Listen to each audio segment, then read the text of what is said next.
With $100 left over after VTI, we'd put the rest into VGT, the Technology Select Sector Spider Fund.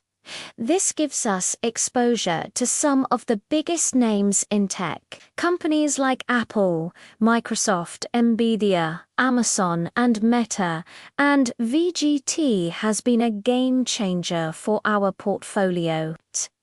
Over the past 10 years, it has averaged an annual return of 21.58%. With $100 a week, we'd put $50 into VTI and the rest into VGT. Now, of course, you may have more or you may have less, but again, this is just a guideline of how I would invest. And it's a super easy strategy for you to stick with.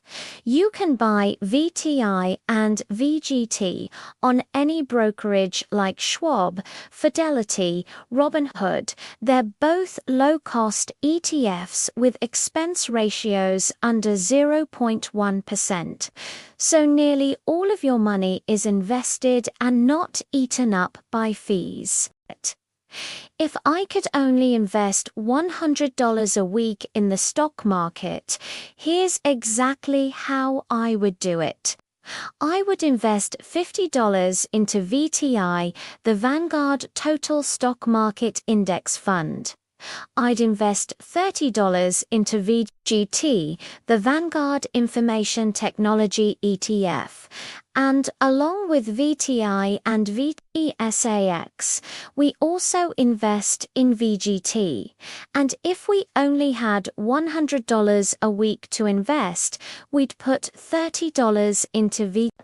VGT gives you exposure to over 315 tech companies, making it one of the most powerful growth-oriented ETFs.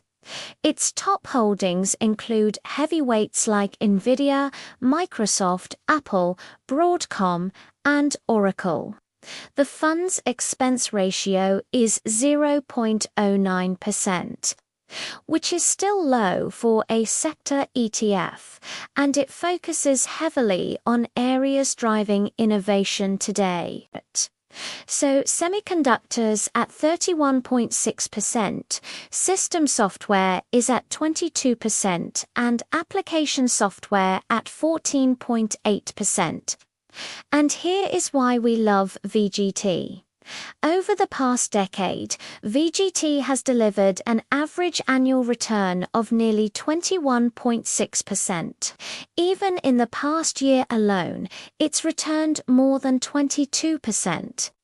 That kind of performance is why we like pairing VGT with a broad market index fund like VGT.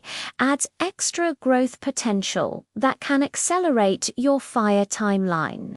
So if you like this video, make sure you subscribe to our channel, like this video, and join the journey.